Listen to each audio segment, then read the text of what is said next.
A gente consegue usar eles para contar os positivos. Então, a gente vai usar o primeiro par para etiquetar o primeiro positivo. Então, o 2 vai no 1. Depois, a gente vai pegar o segundo par, que é o 4, e vai etiquetar o nosso segundo positivo, que é o 2. O nosso terceiro par, que é o 6, vai etiquetar o 3. A gente vai conseguir etiquetar todo mundo. A gente vai usar todos os pares que são infinitos e etiquetar todos os infinitos positivos.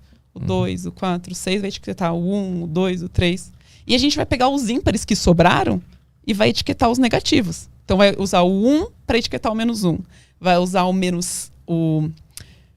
3 para etiquetar o menos 2. A gente vai usar o 5 para etiquetar o menos 3. A gente vai basicamente pegar os naturais, dividir em 2 pedaços para ele pegar todos os positivos e negativos. Minha cabeça tá doendo um pouco. Dói fazer matemática. Dói muito. Dói muito. Tem alguma informação que eu não tô conseguindo acessar ainda. Talvez se a gente pudesse escrever, fosse mais fácil.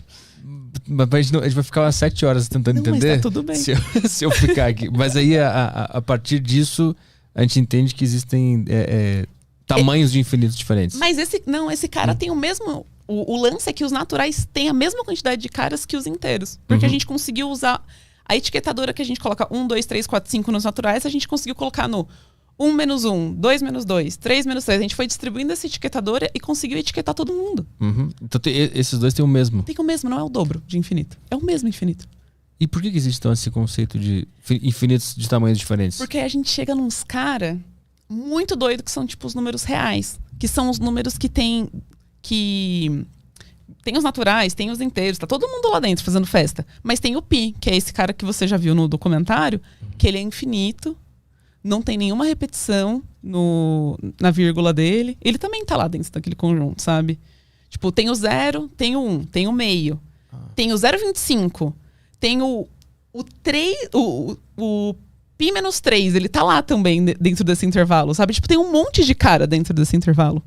Então tem cálculos dentro do infinito? Quando tem pi menos 3, não é um cálculozinho pequenininho? Mas é que assim, a gente não consegue falar que o pi é 3,141592. A gente não vai parar nunca, né? Se a gente continuar aqui, a gente continua pra sempre. Se eu tirar o 3, que é a parte inteira dele, eu só fico com 0, 14, 15, 9, 2. Foi só por isso que eu falei a conta. Acho que foi um passo muito grande, desculpa. Entendi. Mas eu quero dizer que, tipo, tem o 0,1 que não para nunca. Tem o 0, e depois desse tem o 0,112. Tem o 0,12546. Dentro do infinito tem outros infinitos. Dentro desse próprio infinito. É o infinito maior. É que assim... É que o infinito é basicamente o tamanho daquele conjunto. Então, os naturais têm infinitos. Quando a gente chega nos reais, ele também tem infinitos, mas ele tem mais que os naturais. Um infinito maior que os naturais. Porque ele tem essa infinidade de números entre os números. Sim. Que a gente não consegue etiquetar. A gente não consegue colocar numa ordem, igual a gente colocou a ordem dos inteiros. A gente não consegue colocar todos esses números miudinhos, os pequenininhos, o 0, alguma coisa, colocar eles organizados de tal forma que a gente consegue etiquetar todos eles, sabe? Pra poder falar, eu etiquetei os naturais com ele, tô etiquetando essa rapaziada aqui também. O problema chega quando a gente vai para os números reais. Que são esses números que tem vírgula, que tem dízima periódica, que não acaba nunca, que acaba. Todos os caras estão lá, assim, que a gente usa no dia a dia, todos esses caras estão lá, sabe? O estranho é que o infinito ele só existe na matemática, né? Ele não existe na realidade, né? Não. Existem coisas muito grandes, mas não existe, tipo, sei lá, contar grão de areia. Mas uma hora acaba, né? A não ser que o universo realmente seja infinito, né? Esse lance da expansão, né? É a única hipótese que a gente tem ainda. De que o infinito realmente exista. Aí faz sentido doer a cabeça, né? Você tá estudando um negócio que você não consegue nem usar, nem pensar o que você aplica ele aqui, né? Exatamente. Dói demais. E o 0 é um outro mistério também. Que ele é muito estranho. Como é que a matemática descobriu o 0 e por quê? Então, a gente demorou pra descobrir esse cara aí, né? Tinha muita gente que até renegava a existência dele, vamos dizer assim. Porque não parece muito natural, né? Você não pergunta coisa que não existe. Por exemplo, quantos elefantes tem nessa sala? Nem faz sentido fazer essa pergunta, sabe? Falar, tem 0, sabe? Então a gente demora muito para poder criar isso. E isso também vai ter uma importância muito grande quando a gente vai falar sobre o sistema decimal, assim. Então quando a gente começa, na verdade, posicional, né?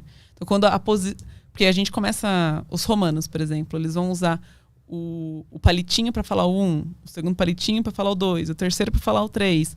E aí a gente vai usando os caracteres só para falar a informação.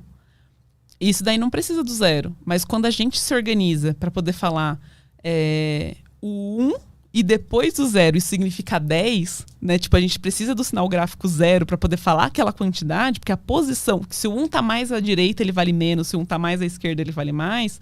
A posição que esse algarismo tá, ele influencia na quantidade que a gente tá vendo, sabe? E aí essa importância fica crucial de ter um 0 para poder falar, ó, aqui não tem ninguém, então tem 0 unidades nesse cara aqui. Uhum. Então, é difícil chegar até ele, mas a gente desenvolve muita mais matemática antes mesmo de conceber a ideia do 0, assim, como uma unidade, sabe? É muito doido. E ele é esse cara que... Enfim, que vai ser muito importante também para as nossas teorias, né? Que ele é o cara que não tem sinal, né? Ele não é nem positivo nem negativo. Então é um carinha especial, que ele tá sempre junto com a gente, assim, não tem como ignorar. Mas o 0, ele surgiu por causa do comércio? Eu acho que, não?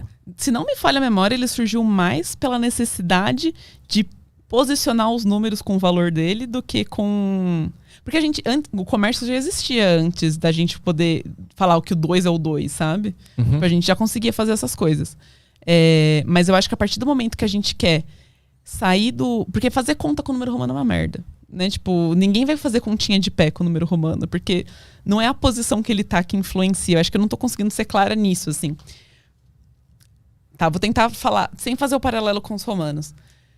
Quando a gente fala do nosso sistema decimal, a gente coloca... A quantidade que a gente coloca no primeiro algarismo, ela diz as unidades que a gente tá. Mas se a gente coloca esse mesmo número nas dezenas, vai valer mais. Né? Porque quando a gente faz 1, 2, 3, 4, 5, 6, 7, 9, aí a gente vai ter mais que 9. Uhum. Que não tem o número, é o 1, 0, sabe, pra gente. Uhum. A gente anda o 1 uma casa, que na unidade ele é 1, mas na dezena ele é 10. Tipo, ele é 9 mais 1, sabe? A posição dele interfere na quantidade. Sim, o que é estranho é que o 0, ele significa nada. Aí tu põe 1 mais nada igual a muito mais que 1. Muito mais que 1, exatamente. Então, eu acho que ele surge muito mais com essa necessidade da gente, tipo, de otimizar as nossas contas, de um sistema que seja muito mais fácil de fazer conta, por exemplo. Uhum. Porque o sistema posicional, a gente coloca o 99 em cima do 73, subtrai os dígitos e dá o resultado, sabe? No romano não é assim. No romano tem um monte de letra lá, tudo concatenada, que é mó difícil. Vai fazer umas contas de subtração no romano. É uma merda, sabe? Mó difícil. Então, eu acho que o grande lance do 0, eu acho que, se eu não me falha a memória, é nisso. Quando a gente tem essa necessidade de... A gente leva o nosso sistema para um posicional, sabe? Para um sistema posicional. Como é que foi a tua experiência estudando matemática na Finlândia? Nossa, foi muito legal. Foi um marco, eu acho, na minha vida. E eu não percebi na hora que tinha sido um marco pra matemática, assim. Porque pessoalmente não preciso nem dizer, né? Uma experiência fora, estudando num lugar fora, só maravilhoso. Você já teve uma experiência de ir pra fora, Arthur? Não pra um lugar que eu queria muito ir, tipo a Finlândia. Eu já fui visitar alguns. E é mó legal, você conhece um monte de gente, um monte de comida. Socialmente a gente sabe que é incrível. Mas matematicamente, pra mim, foi um marco que eu só reconheci depois. Porque quando eu fui pra Finlândia, eu fui muito, tipo... Tinha umas bolsas rolando, tinha a oportunidade de ir. Aí eu falei, beleza, então eu vou fazer o quê? Vou ver se dá pra eu ir. Deixa eu tentar me organizar aqui. Comecei a me organizar, enviar documentação, não sei o que lá. E aí chegou no momento que eu tinha que escolher o país. Porque era, tipo, entra com a documentação e depois você escolhe o país. E aí quando chegou na época de escolher o país, eu tinha a opção Alemanha, Portugal e Finlândia. Acho que eram essas 3 opções que tinham. E aí eu falei assim, eu quero ir muito para poder ter uma experiência com uma língua nova. Então eu descartei Portugal.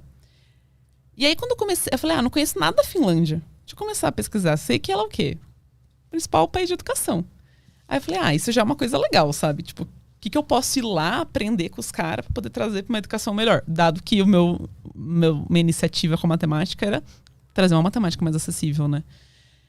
Aí eu comecei a ver, tipo, a terra do Angry Birds, a Nokia cria lá, um monte de gelo. Eu falei, que maravilhoso. Aí eu descobri uma coisa que foi muito crucial pra mim. Porque na Alemanha eu ia ter que falar alemão, que eu não sabia.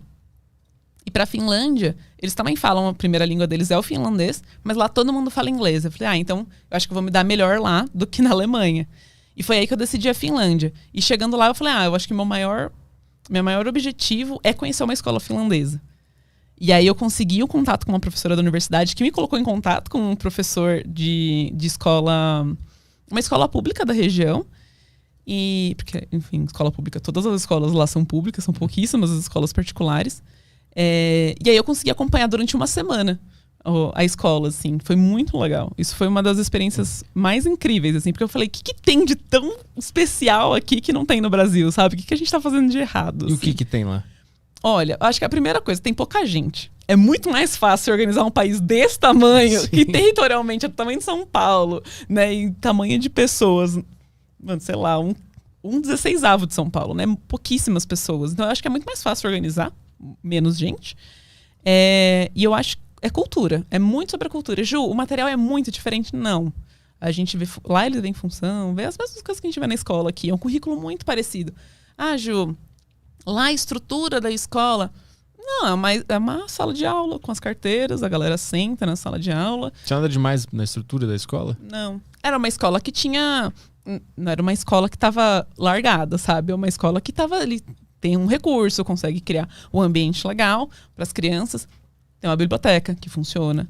Tem comida na escola para as crianças, sabe? Tipo, todo o básico de uma escola tem. As carteiras estão lá limpinhas, o banheiro está organizado, tem papel higiênico no banheiro, sabe? Quando eu mudei da escola pública para escola particular, a primeira coisa que eu cheguei em casa, eu falei, mãe, lá tem papel higiênico, sabe? Tipo, a gente tem uma escola pública hoje no Brasil que não dá comida, que não tem acesso à informação dentro de uma biblioteca. Às vezes a biblioteca tá lá e não tem bibliotecário, sabe? Para atender essa criança. Então, assim, tem esses recursos, mas em questão de conteúdo, é o mesmo conteúdo. Mas eu sinto que é muito cultural, assim. Então a gente tem... Lá eles sentam em duplas e eles não conversam. Você imagina isso, você tá do lado do seu amigo e aí você tá, tipo, prestando atenção na aula. Sabe? Então, eu acho que é uma questão muito cultural. Tem uma pia dentro da sala de aula. E por que tem uma pia, né? Porque é muito frio, você precisa lavar a mão, você precisa, né, enfim, fazer alguma coisa assim. Tem uma pia lá no meio da sala de aula. Eu já imagino no Brasil a galera, tipo, uhul, chuveirinho, sabe? Tipo, sei lá, eu consigo imaginar um monte de coisa. Bexiguinha, vai estourar nas costas do professor. Então, assim,